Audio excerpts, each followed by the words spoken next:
Here's a vision of how mixed-use zoning could transform a suburb into a village. A woman who loves to sew starts a formal wear business in her neighborhood. As her business expands, she moves her family to the second floor of her house and remodels the first floor to serve as her business. She is pleased that more people are moving into the neighborhood, which bolsters her business. She makes a decent living and hires 3 new employees to help her. As a side gig, she begins specializing in historical costumes. A growing professional theater company notices her talent and commissions her to make costumes for their show. She decides to focus on this full-time. She is thrilled to be near her family while contributing to her community and pursuing her dreams. Welcome to That's Her Problem, the podcast where women who lead, connect, and rewrite the rules get real about building community. The challenges we face aren't always the same as everyone else's. But here's the truth. A city that's good for women is good for everyone. I'm your host, Patty Weens. Today we're talking with Diane Alisa Tuft. Diane was recommended to me by my book editor, Michelle Durand-Wood, author of You Pay for This, which is out now. Make sure you order a copy if you want to know why your city is broke. And yes, your city is broke. But back to today's interview. Diane and I will talk about some basic ideas of how urban sprawl isn't new, and it has been decimating real community since the 1950s. Diane is in Utah and does not ride a bike. I know you're wondering, how is it possible for me to talk to someone who doesn't ride a bike, but please stick around and listen. She is going places and soon you'll be able to say, I heard of her before she was famous. So, baby, let the games begin. Well, hi, Diane, and thank you for joining me on That's Her Problem. Yes, of Welcome course. here. Thank you for inviting me. So the purpose of this podcast is to amplify women's voices in the urbanist space and in their relationship with their communities. In each episode, we'll dive into the ideas, challenges, and triumphs of women shaping the urban landscape. And the reason you're here is because you wrote a book, A Love Letter to Suburbia, right here. And it's your first book. How exciting! How does it feel to be published? It feels so good. I actually wrote a musical just a year and a half ago, and that was delayed, and we really wanted to publish that. So I'm really happy that this one turned out. Oh my gosh, a musical. What is it about? It's called Lois, and it's a comedy about Lois Lane, I thought. A romantic comedy. I love the show, the Superman show from the 90s with Dean Cain, Adventures of Superman, and it's my most favorite show ever. I think I've seen it like 9 times, and writing that musical was like breathing. That is so cool. When is it coming out? I don't know. I'm hoping it comes out soon. I had a producer who wanted to do it, but he got really, really sick with cancer, and so we couldn't finish it. So hopefully it turns out, but it's all from her perspective, and I just thought her perspective was so funny because she's always out of the loop. What a great way to start a writing career, talking about Lois Lane. I love Lois Lane so much. I just read your book this week, and you and your book were recommended to me by Mitch Durand-Wood, who's currently editing my book, and I devoured your book. If I had to do a rapid review, I would say it's the all-encompassing introduction or the guide to anyone who wants to understand how we got here, what we can do to transform our cities to make them more human and sustainable. And you do it with a focus on family, which I thought was really cool, and also your relationships with your neighbors. So I'd love to hear your origin story. Who are you? How'd you get here? What inspired you to write this book? So I've been bothered by these urban problems for a very long time. I just didn't know that they were connected to urbanism. And I'm a middle-class suburbanite. This is the lifestyle I grew up in, and I felt like I really suffered in it. And when I went to college, I was wrestling with all types of political and cultural things in my major, and I just couldn't really come to peace with it. And I was also very upset by my environment. I felt like it was ugly and bland and stifling, sort of suffocating. And I just couldn't figure out, the solution to all of these things that I was wrestling with. And I discovered urbanism, and that's when all of it clicked together for me. I just realized that environment has such a huge impact on the way that we handle the world, on the way that our social interactions are strengthened. And it really came down to when I had my first son. I had been looking for a home and I just could not I could not think of where I was going to live. And I'm super allergic to animals, so I didn't want to go homesteading, but I was like, I don't like my modern life. What are we going to do? And that's when I realized that we don't actually have to build the way that we're building in American society. And there is a much more beautiful and functional way to build for children. So that's where this book came out. I wrote it in 6 weeks. I just had so much in my head. It was the final Wow. puzzle piece to writing this book. So yeah. Yeah, you mentioned in your book that you kind of just sat down and you just put it all out there 6 hours a day, writing and really just putting all your ideas together of everything that you had been thinking about. How long was this book kind of incubating in your head? I would say several years, at least probably from the start of college, where I was introduced to cultural ideas I'd never experienced and trying to work my way through that, like feminism. I was a musical theater acting major, and we talked a lot about feminism. My major was extremely political, and I could never quite come to peace with it. And I think it's because I really, really wanted to be a mother, and I couldn't give that up. And I also couldn't give up my career. I was struggling to see how I could find both, and I was being told that I really just had to pick one or the other from both a secular lens and a religious lens. Like, if I wanted my children to be healthy, I had to be that stay at home mom. And that just didn't make sense to me for so long. But I was willing. I was willing to be the stay at home mom because I wanted my children to be healthy. But when it came down to urbanism, I realized that there are certain infrastructural facets in the way that we build the things around us that are completely unsupportive. And when I looked back at historical examples of motherhood, I didn't see the same 1950s stay-at-home mother dogma and lifestyle that was being idealized. And I could see that their children were fine. And they weren't dealing with the mental health struggles and the isolation and the burnout that modern parents are. So actually, that takes me to my next question. You talk a lot about some of the stuff in your book, and you did a cute little TikTok about it that I saw on your account, or a reel, about how the term stay-at-home mom is actually a new term and how that is a product of suburbia. Can you tell me a little bit more about what that means? Because I know I read your book, but to the listeners, give me an idea of how did suburbia invent the concept of stay-at-home mom? Yeah, so when we started building our suburban systems, we had just come back from the war, and women had been holding up the American economy, and suburban systems completely separate local communities from commercial areas. And so it was propagandized as this new American dream, and I think that women in America were like, okay, finally, like I can relax and I can be home with my children and I can take part of this American dream and be a part of this bliss. And really, when you hear people talk about nostalgic, idealized versions of history, they'll almost always go back to the 1950s because the propaganda was so strong.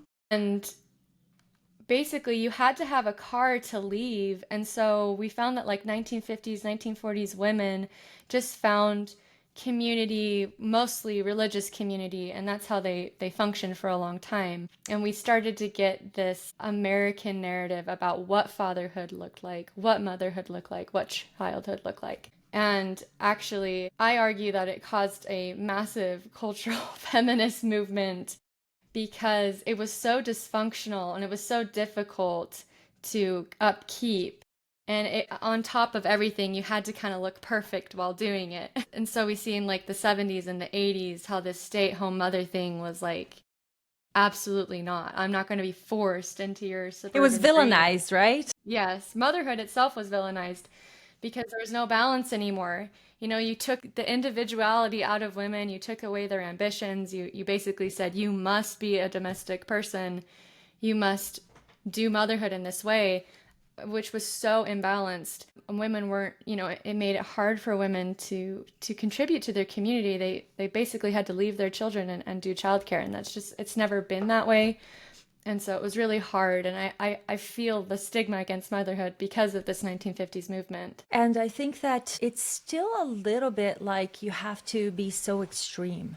And one of the things that I got from your book is that we're going to have to find a balance. Smashing the patriarchy isn't destroying men.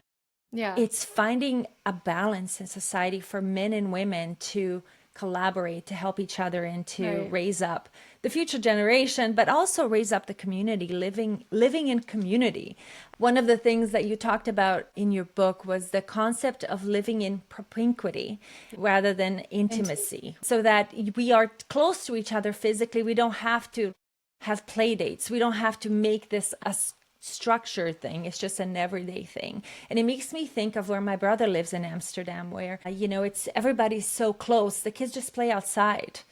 They don't have to worry about cars in their space. So they're always in proximity. They're always together without having to have a formal intimacy structure with their neighbors. So this idea was also just sort of bubbling inside me, but I got it from Jane Jacobs, where she said that we need a balance of propinquity and intimacy. And she basically explains that suburban environments are extremely intimate, and they have to be because they're so homogenized, and they can't function without everyone being on the same page. And that's why you tend to find these neighborhoods being extremely exclusive, not meaning to, but basically for survival.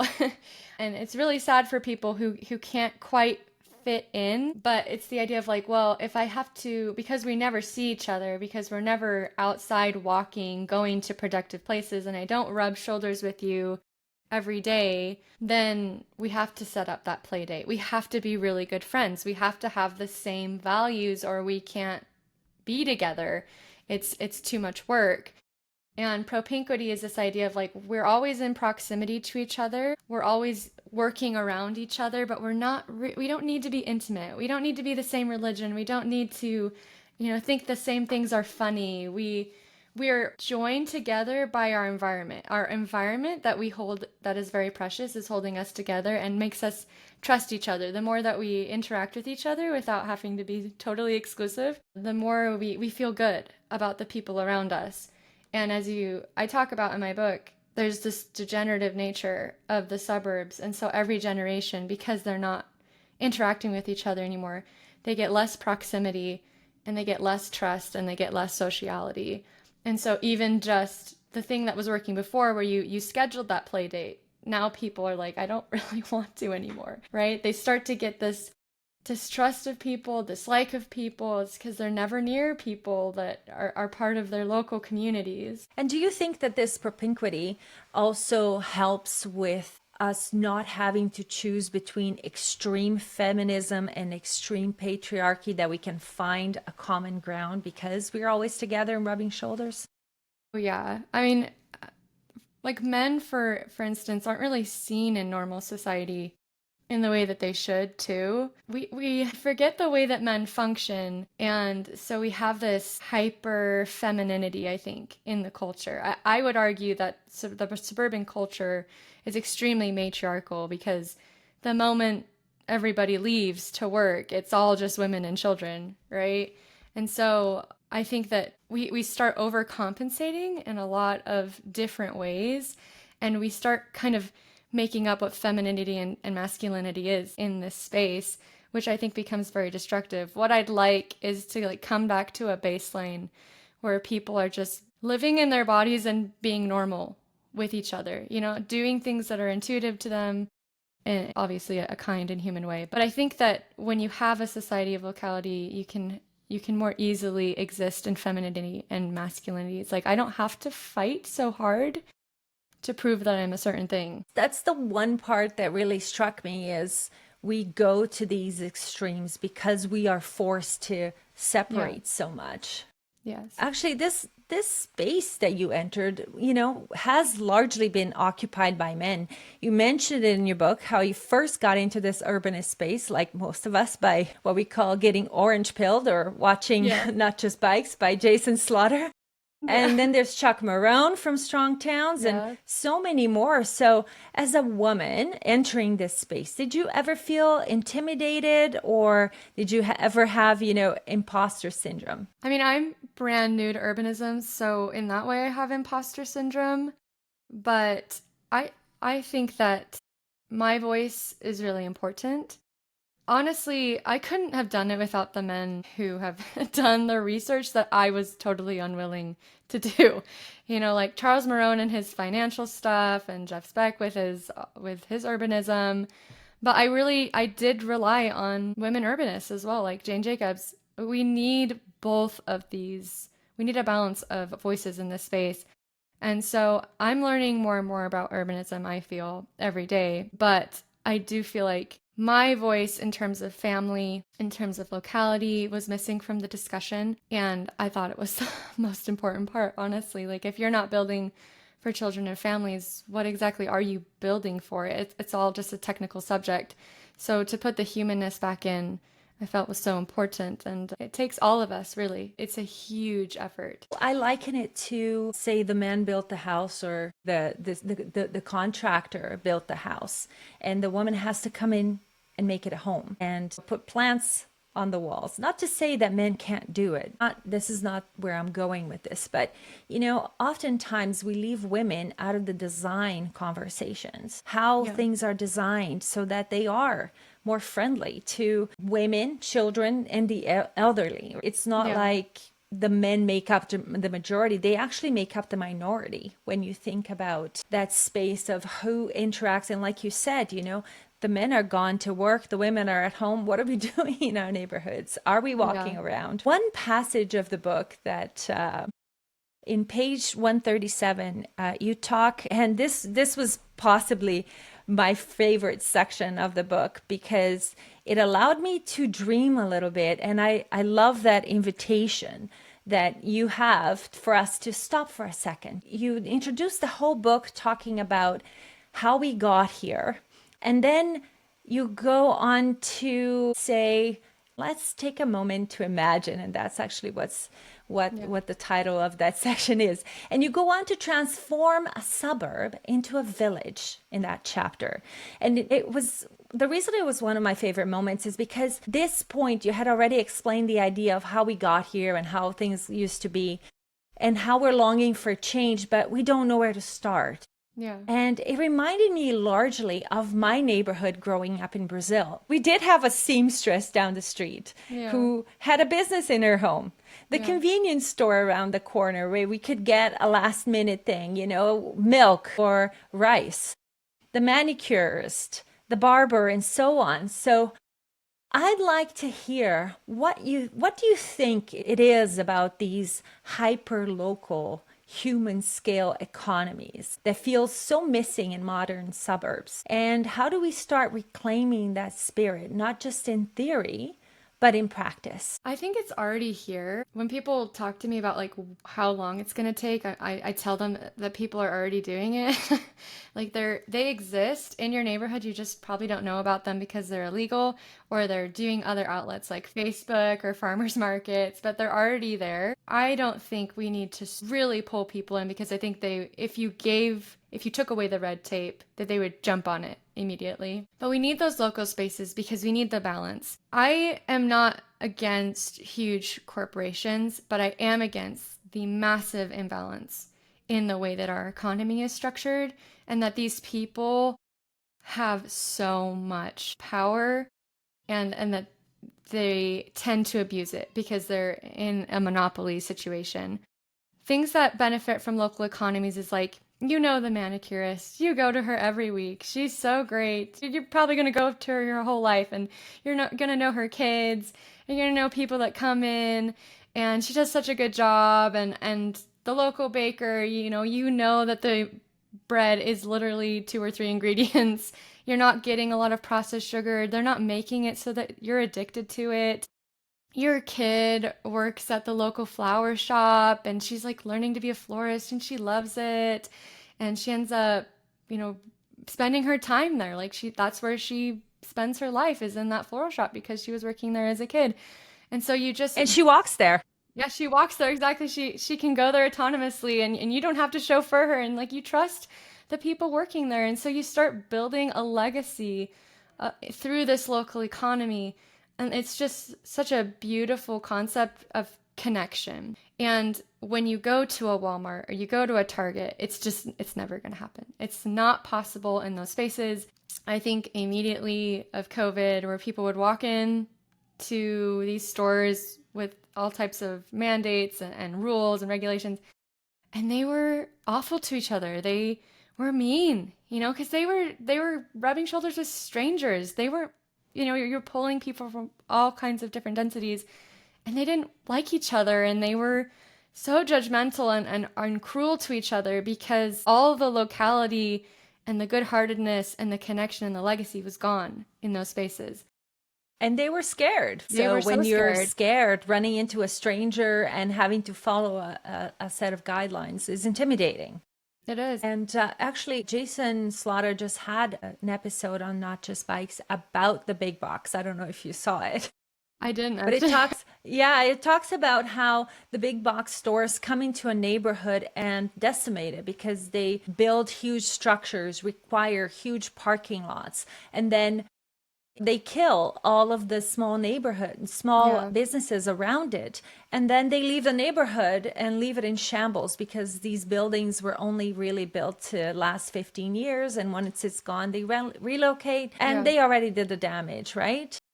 Yeah. And it's no skin off their back, Like I've heard of these big box stores literally making no money at all, but they'll stay because what's to lose, for them.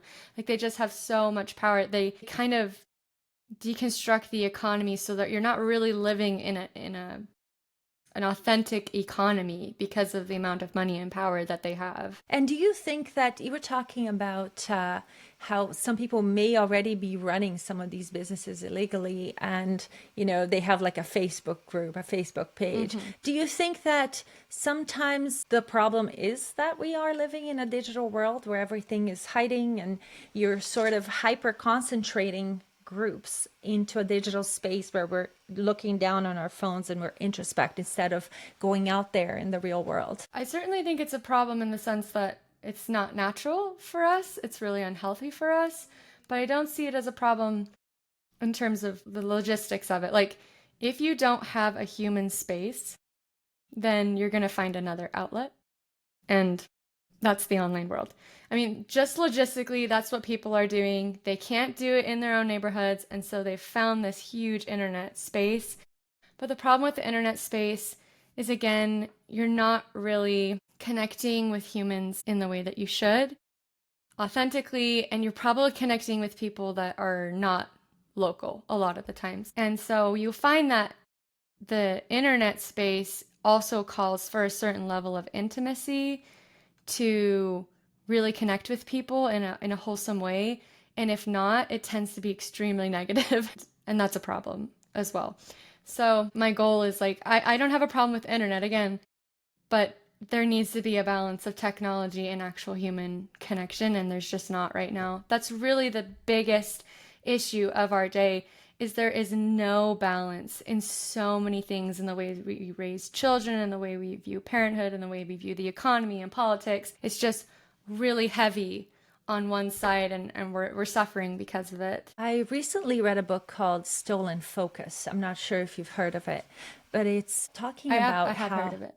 You have? Yeah. Yeah. So I recommend it. It's really interesting. It talks about how the ideal situation would be for these applications like Facebook and Instagram to have a point where they say, hey, here's how you connect with people outside of here. Here's people in your community and what they're doing, and go.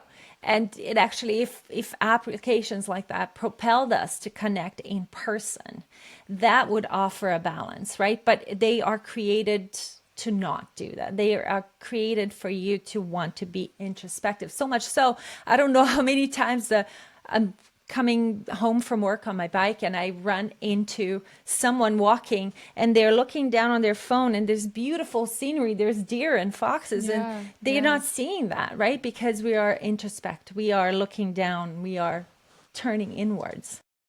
And I don't have a problem with it either. I have a large, presence online. I love sharing what I'm doing, but yeah. it's one of the reasons I enjoy riding my bike is because I can put that down and look around. Yeah, that's what I think locality does through walkability. We haven't really talked about walkability a ton, but none of the village idea is possible without walkability. And you're just more likely to put down that phone if you are concentrated on another thing, like you're biking or you're walking and you run into a friend and you have a conversation on the way to your thing and then you guys split off because you were walking in a general direction and but you're not going to the same place exactly, right?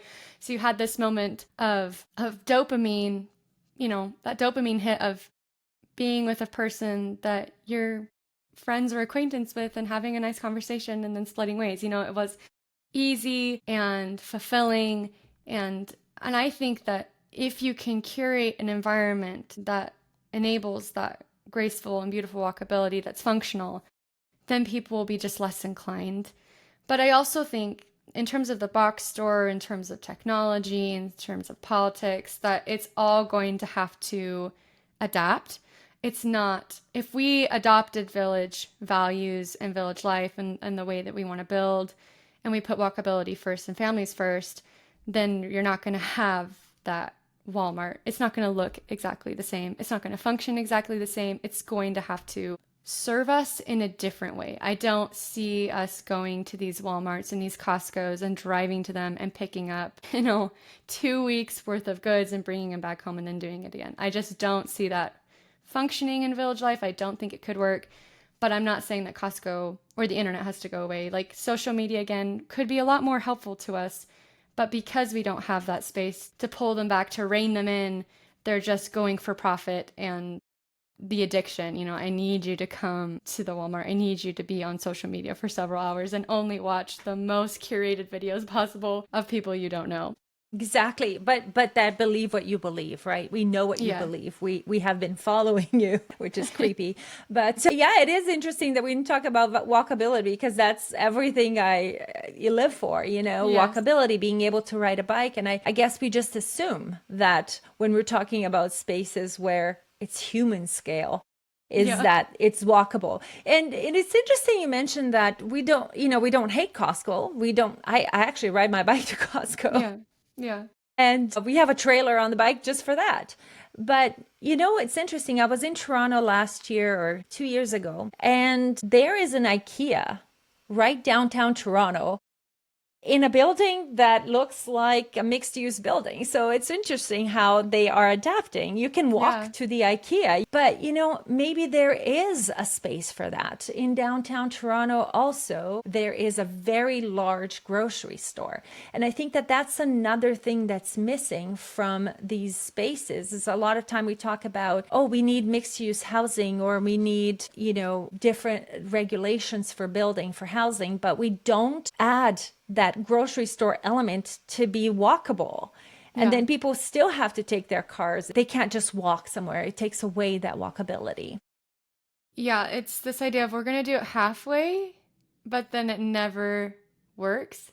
And then people become jaded about the whole process in general. We're going to be extremely car-centric and we're going to give you your sidewalk. And of course, we paid for the sidewalk so you could walk to Walmart if you wanted to. It's like, no, you didn't actually make anything walkable. You just put a sidewalk down and you kind of Yeah. wasted And a money because not many crosswalk. people are going to use it. Yes, the Exactly. And then you put crosswalk. the crosswalk across this busy highway and, I can barely Yes. cross and then it turns to Yeah. no walk, right? Right. It's this halfway effort. Right. And the other thing that we touched on was the 1950s Mm-hmm.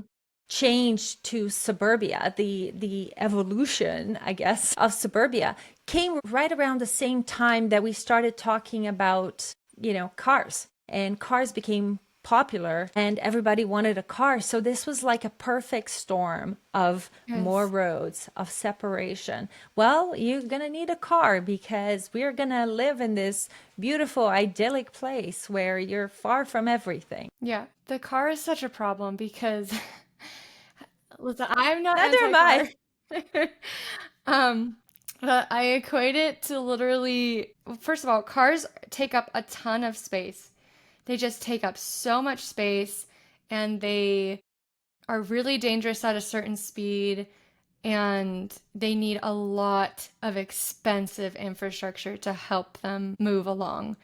Like people are like, well, the car is freedom. I'm like, well, you have to pay for it. And right now you're not paying for it. So would it be true freedom if you were actually paying for the roads that you keep saying we need? Because I don't, the subsidies of our roads being used as assets instead of deficits is so astronomical. We would all be dirt poor if we were actually paying for the freeways. So I think that gives people some perspective. But the other That's a thing is, whole other episode. yeah, how expensive the whole thing is. Yeah, it's terrible. We'd all be in poverty, really. Yeah, we just think, oh, it's a part of, it's just the cost of living, Owning a car is a cost of living. It's estimated. And I think that you nailed the cost. I think you talked about how it costs about $12,000 a year to maintain a car. Oh, yeah, Did you it's not? so expensive. And that's what the number we use all the time. You don't realize it because it's sitting right there, but insurance, depreciation, Yeah, the car personal payments, expenses. parking. Yeah, beyond just the taxes. Just Right. we've accepted this cost of life when our own 2 feet are free. Exactly. Our feet are free, and if you just like create an environment where we can use our feet, then we'd have a lot more money in our pockets, is what I argued. I talk about how an e-bike changed my life, and people say that's so expensive. And I'm like, well, I could buy 6 e-bikes for Yeah, per year and exactly. still be ahead. It's so funny. It's just this like it's a fish in water, right? You don't realize that the water is so muddy and murky until you go into some clean water. We've just accepted the expense of a car without any question to it. You talk to anyone about this thing, and you can talk about it forever because once you see it, you can't Yeah, unsee it. you really can't. I mean, I talk about it in my book, but the financial section of my financial literacy class was just like you had to have a car. There was no question. That was part of the class. If you were going to plan your future life, you had to have a car. And that's the way that we think about cars and freedom. And I think, well, what happens when gas goes away? And what happens when the tolls start coming because you can't pay for the roads anymore?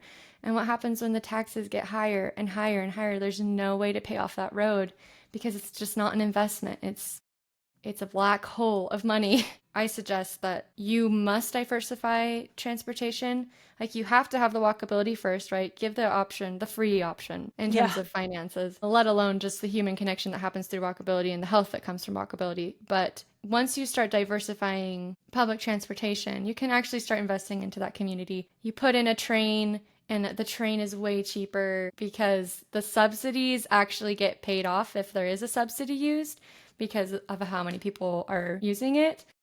And then you start getting a surplus of money because you've invested well into public transportation. So like instead of you becoming more poor because of road systems, you're now becoming more wealthy because you've diversified your assets and you've actually created assets. So I just think, I mean, there's just so many problems with the cars taking up too much space. But when you diversify public transportation, then you can start doing other things like having more housing. You start tapping out in housing markets with the road systems.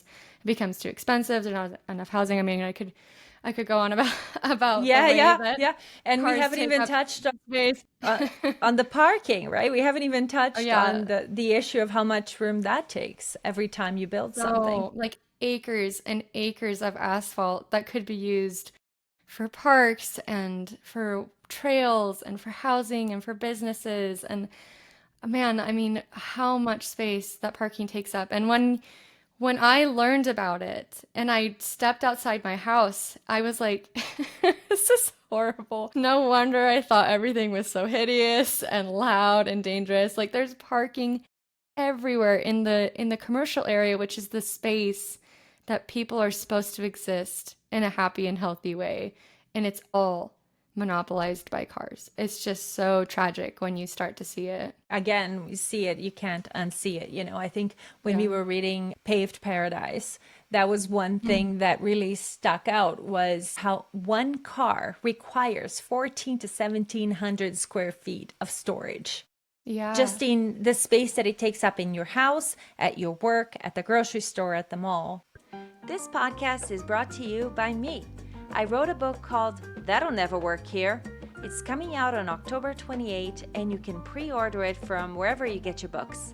You can also support me by going to pattybikes.com/podcast. We have arrived at the thank you, Amy portion of the show. And in your book, you write with such warmth and insight about suburbia. But I'm curious, was there ever a moment in your life or in your creative journey when someone underestimated you or dismissed your perspective, only for that experience to ultimately fuel your work or strengthen your voice? I have sort of too. I mean, the book itself, when I started writing this book, people were like really, really opposed, even from close family members. I had my mother tell me that I should just stick with my blog and then I could like collect all those blog pieces and put them in a book because they didn't quite see the vision. My stepfather also was like, you need to stop.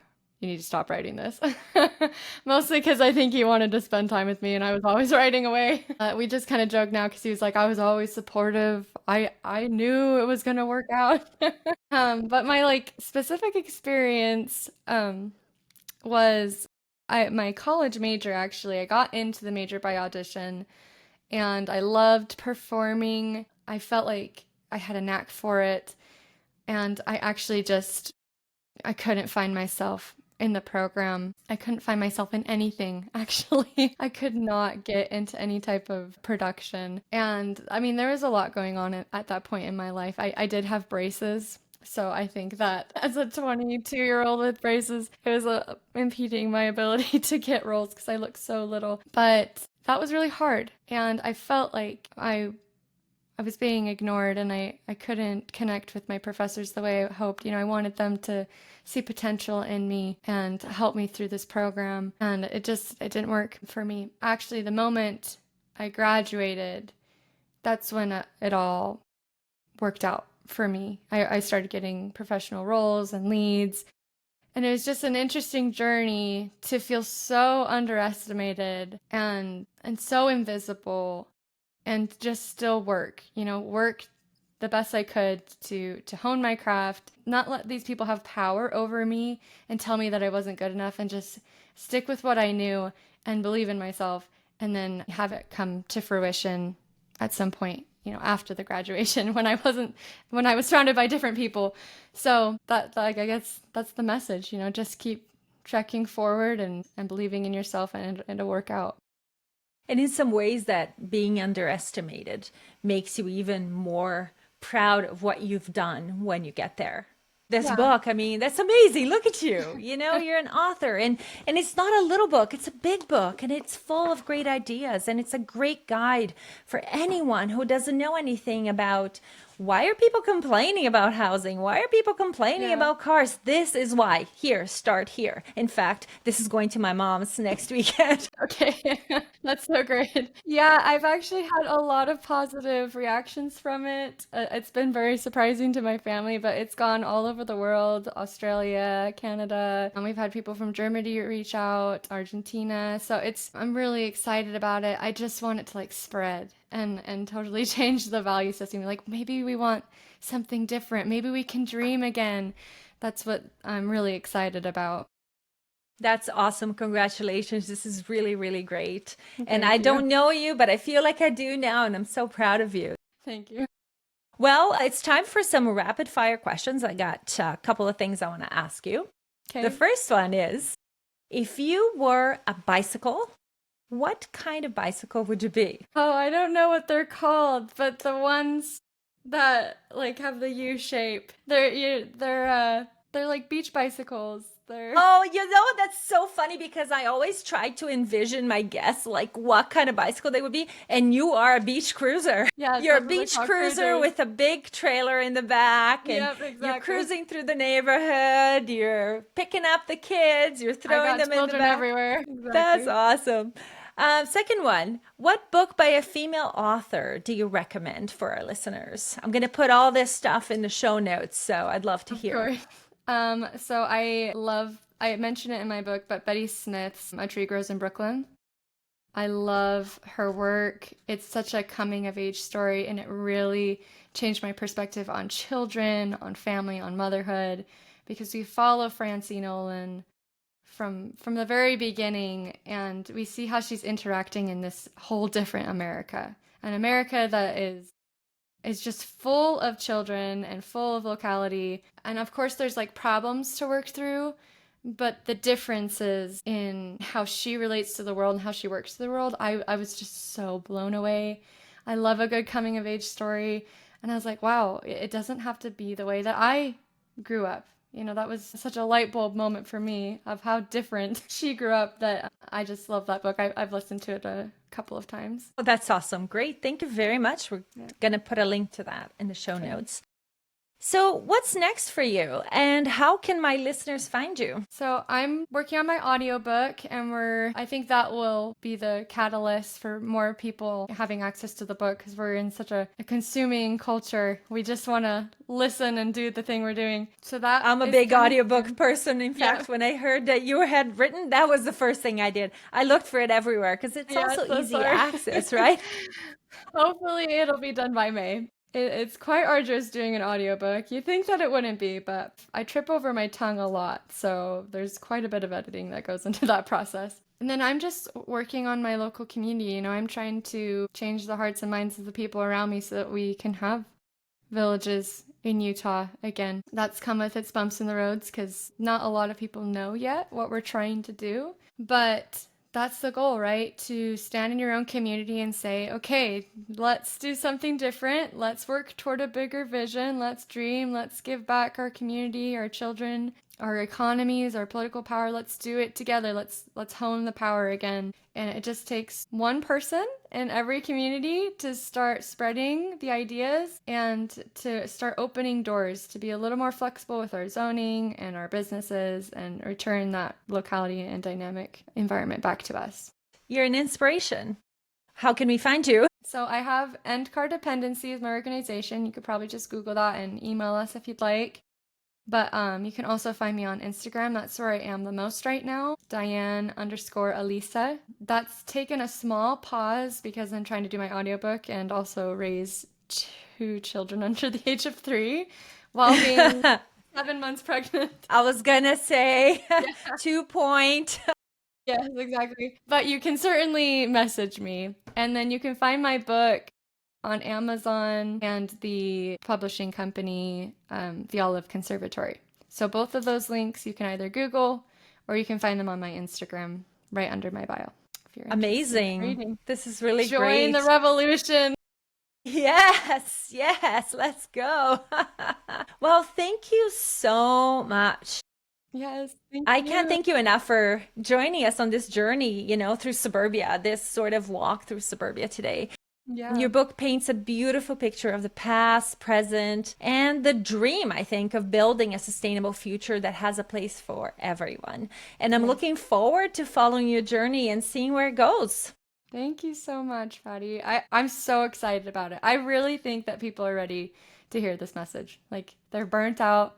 They're tired of modern life. They want a new modern, a better modern, A better modern with a lot of balance between everybody. Lots of balance, exactly. Thank you so much for watching and listening to today's episode. Please check out Diane's book and get a couple copies to give to your friends and family members. Between the last 2 books that we've talked about here on the podcast, Life After Cars and Love Letter to Suburbia, you should have enough information to turn your problems into everyone else's problems and make people understand why we're in a pickle and, most importantly, how we can get out of this pickle. If you enjoyed today's episode, make sure to rate it, like it, share it, and let me know who you think I should interview next. Thank you to my Patreon subscribers, Andrew Single, Michael Aben, Nikki, Halls Emporium, and Tim. You too can be a Patreon subscriber if you go to pattybikes.com. Right now, the benefits are you get to watch each episode a day early, and you get to hear your name at the end of each episode with a Brazilian accent. Who knows, there may be other benefits in the future, but for now, the greatest benefit is that you help me keep going, keep talking to women, and keep elevating their voices.